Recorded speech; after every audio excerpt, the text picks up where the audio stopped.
One that I'm really keen on is the degree of openness that they feel comfortable with. So I tend to be very open. More and more, I look around at least the consumer space, and I see more consumers wanting to be intimately involved in the product development lifecycle. And so, as an example of that, you see companies like Quirky, who are bringing people into their ideation sessions in a really cool way to have a say in what products move forward in their development and which ones don't, right? On the other hand, you have Kickstarter, which allows, again, people to be intimately involved in which projects get funded and which don't. When I think of my own involvement in Kickstarter projects, I'm not buying this. What I'm buying is access to the development process that went into this. And right now, my favorite Kickstarter project that I funded is one that is it's behind schedule by, I don't know, 6 or 9 months, and it's unclear whether it'll actually ever get produced. But I really like that I funded it because they give you these great updates that talk about the stress tests that they're performing and how some of them turned out really well, but other ones didn't.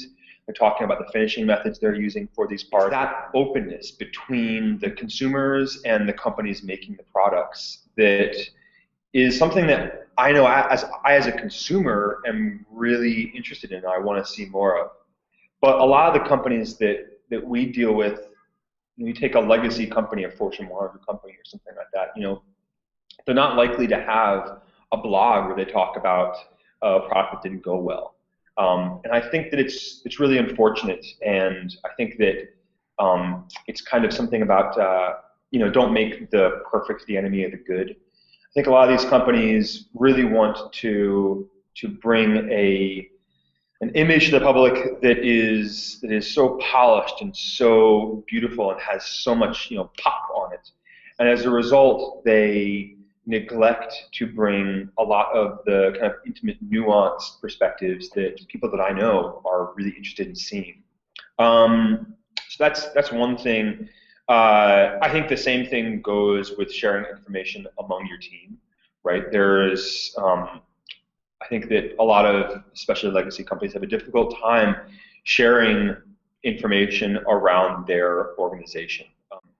I want to have as much information about the internal workings in Undercurrent, in the company that I work for, as possible. And I don't really understand why there would be parts of the company that I'm not able to have any insight into. I find that the more information I have access to, the more well-rounded of a picture I can form of the organization that I'm working in, the better decisions that I'm going to make, because I can clearly think about, the project that I'm working on has these particular objectives and these particular things that I want to prioritize, but that doesn't necessarily make sense for the company right now. And there are some ways in which I should sacrifice a little bit in hopes that the greater good of the company is served. I think that, especially for legacy companies, it's difficult to make those kinds of decisions. The people who fill roles in a Fortune 100 company, you don't get a lot of opportunity to feel ownership over the end result of the product that you're making. And as a result, you tend to kind of build a fiefdom around the things that you can control. And as a result, you don't then share information about what you're doing to the rest of the organization, either the organization below you or the organization outside of your immediate team.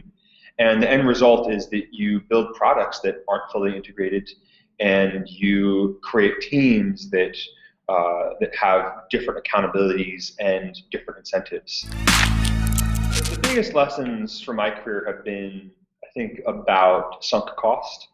I have moved across different little sub-careers, and I think there's a time in my life when, for instance, making a transition from construction management to manufacturing was a big break for me. But I knew that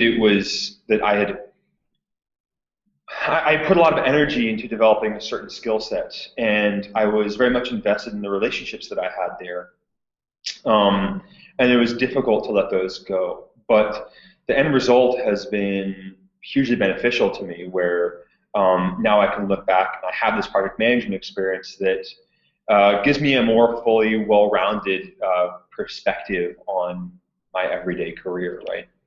And I think that, and then kind of subsequent to that, when I left building bicycles to go into working for a more traditional manufacturing environment, there was a lot about kind of craft and at the time I didn't really realize it, but my business was very scrappy, right? If something wasn't working, I just figured out a way to fix it. And it was in some ways, difficult giving that kind of lifestyle up. But the end result is that the perspectives that I developed helped me hugely in what I was going to. And I think that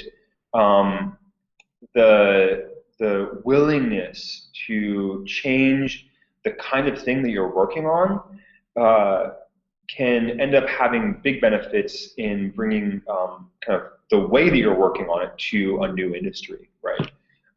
And so now I have this weird manufacturing and construction background that ends up playing a big role in my day-to-day life at Undercurrent, where we're interfacing with companies that make consumer packaged goods, for instance, right? I mean, the business processes that they traditionally use are very different from the ones that I developed early in my career. But I think that having that outside perspective can really help me give our clients advice that they wouldn't necessarily otherwise hear, and that can be really beneficial to them.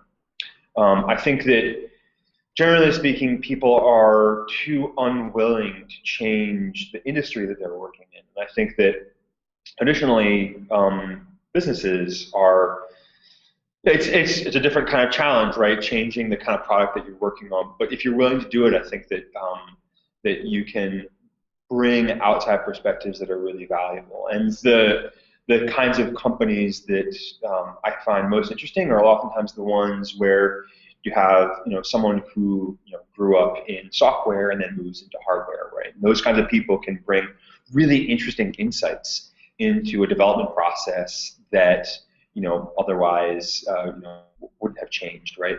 Similarly, I find that my background in hardware and kind of like larger scale projects, as I move into kind of a more software and marketing kind of environment, the kind of nuance that the nuances translate in an interesting way, and I think that that it's really beneficial. So I would hope to see more leaders kind of think about whether it really matters what business they're in today.